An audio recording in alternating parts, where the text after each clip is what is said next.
बिस्मिल्लाहिर्रहमानिर्रहीम। अस्सलाम वालेकुम स्टूडेंट्स, उम्मीद आप सब खैरियत से होंगे। आज के लेक्चर में डिस्कस करेंगे यूनिट नंबर 3 के कुछ कंसेप्ट्स। ठीक हो गया, तो आइए चलते हैं और समझते हैं स्केलर एंड वेक्टर क्वांटिटीज़ को। ओके, याद रहे कि स्केलर क्वांटिटी वो क्वांटिटी होती है कि जिसका मैग्नीट्यूड तो हो, मैग्नीट्यूड मतलब लेंथ, ओके, लेकिन कोई डायरेक्शन ना हो, ऐसी क्वांटिटी को हम स्केलर क्वांटिटी या स्केलर कहेंगे। ओके, अब अगर हम इसकी एग्जांपल की बात करें तो मैस, टेम्परेचर और एनर्जी जो है वो एग्जांपल्स हैं स्केलर क्वांटिटी की। ठीक हो गया।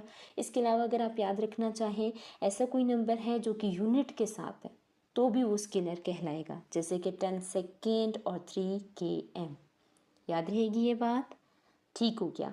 अब हम डिस्कस करते हैं वेक्टर क्वांटिटीज़ को। ओके, तो यहाँ पर देखिए कि अगर हम मैग्नीट्यूड और डायरेक्शन दोनों की बात करें किसी क्वांटिटी की, तो ऐसी क्वांटिटी को कहा जाएगा वेक्टर क्वांटिटी। ओके, और अगर हम इसके एग्जांपल्स को देखें यहाँ पर, तो वेलोसिटी, फोर्स और डिस्प्लेसमेंट जो है वो बेस्ट एग्जांपल्स हैं वेक्टर क्वांटिटी की। ओके, तो अब हम सिंपल कह सकते हैं कि हमारे पास स्केलर क्वांटिटीज़ वो क्वांटिटीज़ होती हैं कि जिसका सिर्फ मैग्नीट्यूड होता है। ओके, और अगर हम वेक्टर क्वांटिटीज़ की बात करेंगे तो हम मैग्नीट्यूड और डायरेक्शन दोनों की बात कर रहे हैं।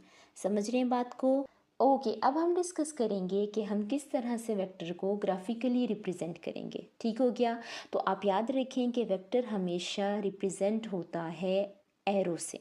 ठीक हो गया, सही, या हम लाइन सेगमेंट भी कह सकते हैं। Arrow basically direction of the vector बता रहा होता है, ऐसी बात है। और जो लाइन सेगमेंट है बेसिकली वो क्या बता रहा होता है? मैग्नीट्यूड ऑफ अ वेक्टर, यानी कि लेंथ ऑफ द वेक्टर। ठीक हो गया, डिस्टेंस पे आप कह सकते हैं। यहाँ पर देखिए, तो ये जो पॉइंट है इसको हम इनिशियल पॉइंट बोलते हैं या ओरिजिन भी बोल सकते हैं। ठीक हो गया, और यहाँ पर P जो है वो रिप्रेजेंट करता है टर्मिनल पॉइंट को। याद रहेगी ये बात? ठीक हो गया। इसके अलावा आप ये बात भी याद रखें कि हम वेक्टर को डिनोट करते हैं ए से, बी से और वी से। ओके, याद रहेगी ये बात? ठीक हो गया।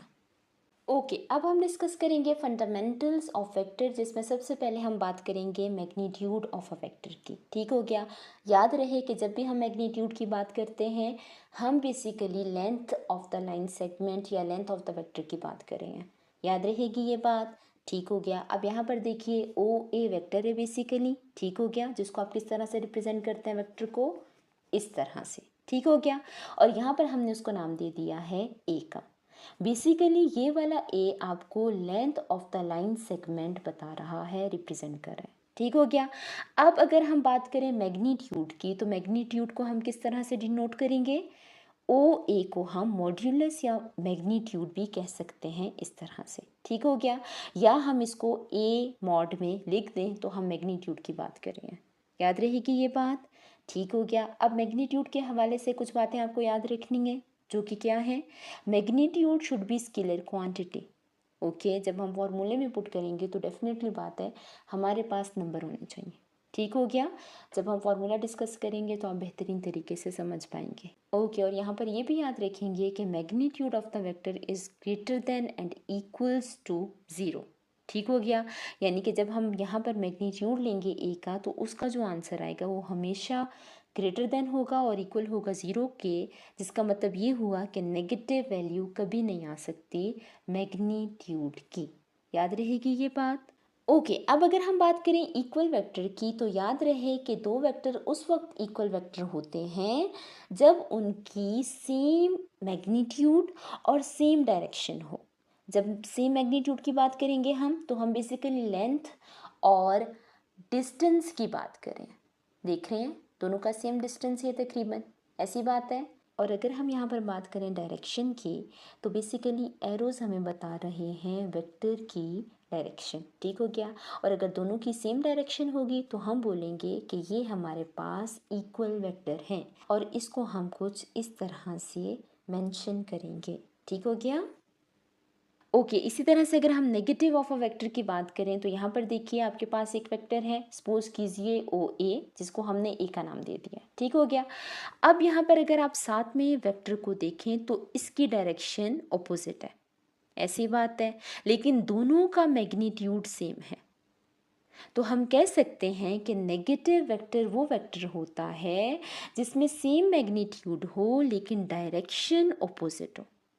ओके और हम नेगेटिव ऑफ अ वेक्टर को रिप्रेजेंट करेंगे, डिनोट करेंगे -a के साथ। याद रहेगी ये बात? ओके अब अगर हम बात करें ज़ीरो वेक्टर की या नल वेक्टर की, तो याद रहे कि ज़ीरो वेक्टर वो वेक्टर होता है जिसका मैग्नीट्यूड ज़ीरो हो। ओके कैसे? यहाँ पर देखिए, अगर हम एग्जांपल ले लें एक डॉट की, तो यहाँ पर देखिए इसका कोई लेंथ या कोई डिस्टेंस नहीं है। ऐसी बात है, आप मेजर नहीं कर सकते हैं। इस वजह से हम कह सकते हैं कि ज़ीरो वेक्टर वो वेक्टर होता है जिसका कोई मैग्नीट्यूड, कोई डायरेक्शन नहीं होती। और इसको हम डिनोट कुछ इस तरह से करेंगे। ओके याद रहेगी ये बात? ठीक हो गया। ओके अब अगर हम बात करें यूनिट वेक्टर की, तो वो वेक्टर जिसका मैग्नीट्यूड 1 हो वो कहलाएगा यूनिट वेक्टर। याद रहेगी ये बात? ठीक हो गया। और यूनिट वेक्टर को हम यूज़ करते हैं ताकि हम रिप्रेजेंट कर सकें direction of the vector. Okay और इस तरह से हम यूनिट वेक्टर लिख सकते हैं। ठीक हो गया। ओके अगर हम डेरिवेशन की बात करें यूनिट वेक्टर के फॉर्मूले की, तो यहाँ पर देखिए कि एक कंप्लीट वेक्टर किसके इक्वल होता है? Magnitude of A multiply by unit vector. ऐसी बात है। अब हमें यहाँ पर सिर्फ चाहिए यूनिट वेक्टर।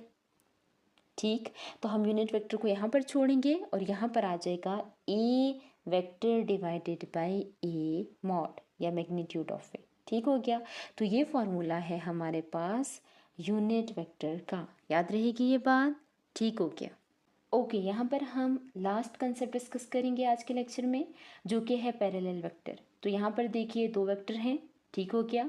दोनों की लेंथ में डिफरेंस है लेकिन दोनों की डायरेक्शन सेम है और ये इंटरसेक्ट भी नहीं हो रहे, तो ऐसे वेक्टर को हम कह सकते हैं कि ये पैरेलल वेक्टर हैं। ओके और अगर आप यहाँ पर देखें तो हम दो वेक्टर को पैरेलल कह सकते हैं जब ए इक्वल हो जाए के बी के, और यहाँ पर याद रहे कि के स्केलर है। ठीक हो गया। तो यहाँ पर मुझे उम्मीद है कि आपको अच्छे से समझ आ चुके होंगे वेक्टर के कंसेप्ट। ठीक हो गया।